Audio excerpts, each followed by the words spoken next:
आज हम लोग बात करेंगे आंवलकी की, जिसको हम लोग आंवला के नाम से भी जानते हैं।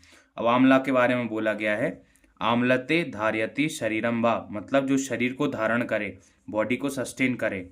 वा रसायन गुणान, और जिसमें रसायन प्रॉपर्टी हो। रसायन का मतलब होता है जरा और व्याधि का नाश करे, मतलब बीमारियों से दूर रखे। और जरा मतलब एजिंग को डिले करे। अब इसका जो बोटेनिकल नाम है वो है एम्बिलिका ऑफिसिनेलिस, और इसका दूसरा नाम भी है फिलेंथस एम्बिलिका। तो इंपॉर्टेंट वाला है एम्बिलिका ऑफिसिनेलिस। फैमिली है इसकी यूफोरबिएसी। क्लासिफिकेशन की बात करें तो आचार्य चरक ने इसको वय स्थापन महाकषाय में रखा है, मतलब जो वय को स्थापित कर दे, जो आपको एजिंग को डिले कर दे। विरेचनोपक महाकषाय में रखा है, जो परगेशन करा दे। और सुश्रुत ने इसको त्रिफला में रखा है और परुष्कादिगण में रखा है। अगर वर्नैकुलर नेम्स की बात करें, मतलब लोकल नेम्स की, तो हिंदी में हम इसको बोलते हैं आंवला या फिर आंवला, आंवला या फिर आंवला। और इंग्लिश में हम इसको बोलते हैं इंडियन गूसबेरी। क्या बोलते हैं? Indian gooseberry. सिनोनिम्स की बात करें तो इसके सिनोनिम्स बहुत इंपॉर्टेंट है। जैसे पहला है वयास्था, मतलब जो वय को स्थापित करे, मेंटेन यूथफुलनेस। आम्लकी, आम्लकी मतलब जिसमें अम्ल रस का प्रीडोमिनेंस हो, अम्ल रस की प्रधानता हो। वृष्या, वृष्या मतलब जो एफ्रोडाइसिक हो। जाति फल रसा, फ्रूट जूस इज यूजफुल, जो उसका जो फ्रूट है उसका जो जूस आप निकालेंगे वो यूजफुल है। कई जैसे भावना देने में यूज होता है, और कई सारी प्रिपरेशंस में भी यूज होता है। स्वरस जो है कई सारी बीमारियों को ठीक करने में यूज होता है। शिवम, शिवम मतलब जो है हर तरीके से यूजफुल हो, भगवान शिव का भी पर्यायवाची शिवम है। अब और सारे सिनोनिम्स में जैसे धात्री फल, धात्री का मतलब होता है धारण करने वाला। और धात्री हम जो बच्चे को पालन करती है माँ, उसको भी धात्री बोलते हैं। और धात्री का मतलब एक और होता है प्रमोट धातु इन द बॉडी, जो बॉडी में धातुओं को मतलब प्रमोट करे या फिर उनका डेवलपमेंट कराए। श्री फलम, श्री मतलब माता लक्ष्मी, और फल मतलब फ्रूट, मतलब ये क्योंकि पूजा में भी यूज होता है इसलिए इसको हम श्री फल भी बोलते हैं। अमृत फल, अमृत के समान गुण होते हैं, मतलब रसायन गुण होते हैं, इसलिए इसको अमृत फल भी हम बोलते हैं। फ्रूट इज अ गुड रसायन द्रव्य।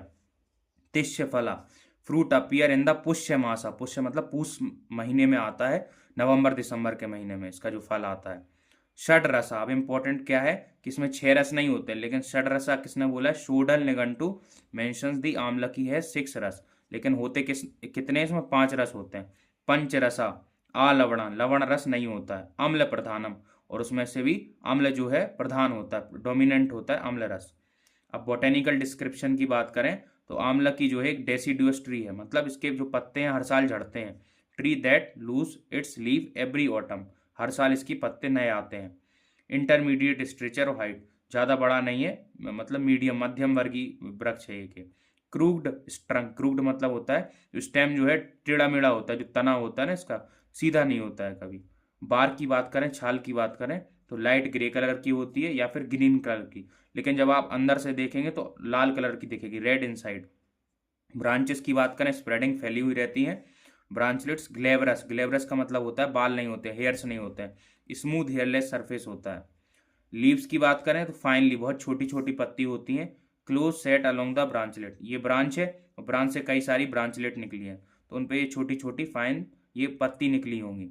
तो ये लीव्स के बारे में। फ्लावर्स की बात करें तो ग्रीनिश येलो, जिस कलर का आंवला रहता है उसी कलर के इसके फ्लावर रहते हैं। Arranged in axillary fascicles on the leave bearing branchlet, fascicle मतलब गुच्छे के फॉर्म में रहती है, और एक्सिलरी मतलब एक्सिला से। अब देखो इधर से लीफलेट निकली तो इधर पे एक्सिला होगा, तो इधर से ऐसे इसके फूल के गुच्छे निकले होंगे, तो इसलिए इसे एक्सिलरी फेसिकल बोला गया। फ्रूट की बात करें तो हार्ड होता है, स्मूथ होता है और स्फेरिकल गोल होता है। येलोइश ग्रीन कलर का होता है आंवला का फ्रूट, सबने देखा है। और इसमें 6 वर्टिकल स्ट्रिप्स होती है, ये इंपॉर्टेंट है। 1 2 3 ऐसी, उस साइड भी 3 होंगी, तो मतलब टोटल 6 वर्टिकल स्ट्रिप्स होती हैं। अगर हम बात करें इसके गुण कर्म की तो बोला गया है हरितकी समम धात्री फलम, हरितकी जो है और धात्री फल लगभग समान होता है गुणों में, गुण में और कर्म में। किंतु विशेषता, लेकिन धात्री फल में कुछ इंपॉर्टेंट कैरेक्टरिस्टिक होती है, कुछ विशेषता होती है। जैसे कि धात्री फल मतलब आंवले में रक्त पित्त, रक्त पित्त को ठीक करती है, ब्लीडिंग डिसऑर्डर्स को ठीक करती है। प्रमेय गनम, डायबिटीज को कंट्रोल करती है। परम वृश्यम, एफ्रोडाइसिक होती है, रिप्रोडक्टिव डिसऑर्डर को ठीक करती है। रसायनम, रसायनम मतलब जरा और व्याधि का जो नाश करती है। तो किसने बोला? भव प्रकाश ने घंटू ने हरितक्यादि वर्ग में बोला है। रस पंचक की बात करें तो रस पंचक में रस गुण वीर विपाक और प्रभाव आता है, इसका प्रभाव इधर पे त्रिदोष हर है। रस की बात करें तो पंच रस युक्त होता है, 5 रस होते हैं। अम्ल उसमें से प्रधान होता है और लवण रस इसमें होता ही नहीं है।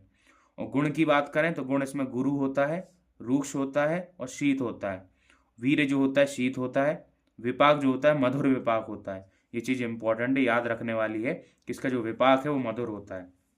दोष कर्म की बात करें तो त्रिदोष हर होता है, तीनों दोषों का हरण करता है, मतलब पैसिफाई करता है वात पित्त कफ को। लेकिन मेनली पित्त शामक होता है। क्या होता है? मेनली आंवला जो है पित्त का शमन करने वाला होता है। आम्ल रस की वजह से वात का शमन करता है, मधुर रस की वजह से पित्त का शमन करता है और कषाय रस की वजह से कफ का शमन करता है। अगर हम धातु कर्म की बात करें तो रसायन होता है, मतलब बॉडी का और धातु का हर तरीके से डेवलपमेंट कराता है। मल कर्म की बात करें तो मृदु विरेचक मतलब परगेटिव होता है और मूत्रल डायूरेटिक भी होता है। अन्य कर्म की बात करें जैसे कि चक्षु से आंखों के लिए अच्छा होता है, केश बालों के लिए अच्छा होता है। हृदय मतलब अम्ल रस हृदयानाम, तो अम्ल जो हृदय के लिए भी अच्छा होता है। आचार्य चरक बोले अम्ल रस जिसमें होता है वो हृदय के लिए अच्छा होता है, तो आंवला हृदय के लिए अच्छा होता है। दाह समशमन, दाह को मतलब बर्निंग सेंसेशन को भी दूर करता है। अब पार्ट यूज क्या करते हैं हम, इसका फ्रूट यूज करते हैं। डोज कितनी लेते हैं? अगर स्वरस ले रहे हैं हम, स्वरस मतलब जूस ले रहे हैं तो 10 से 20 ml लेते हैं। चूर्ण या फिर पाउडर जो है 3 से 6 ग्राम, 1 से 2 चम्मच लेते हैं। फॉर्मुलेशंस की बात करें तो कई सारी फॉर्मुलेशंस में आंवले का यूज होता है, जैसे कि च्यवनप्राश। च्यवनप्राश सभी लोगों ने लिया होगा, इम्यूनिटी बूस्टर एक अच्छा। त्रिफला चूर्ण इंडाइजेशन में दिया जाता है, बॉडी को डिटॉक्सिफाई करने के लिए दिया जाता है।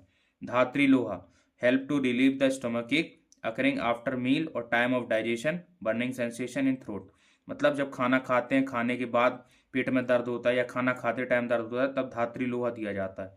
अम्ल के आदि चूर्ण क्या है? एनोरेक्सिया, फीवर और इंडाइजेशन में, कब्ज हो जाए, बुखार हो या फिर खाने की इच्छा हो, तब अम्ल के आदि चूर्ण दिया जाता है। ब्रह्म रसायन क्या करता है?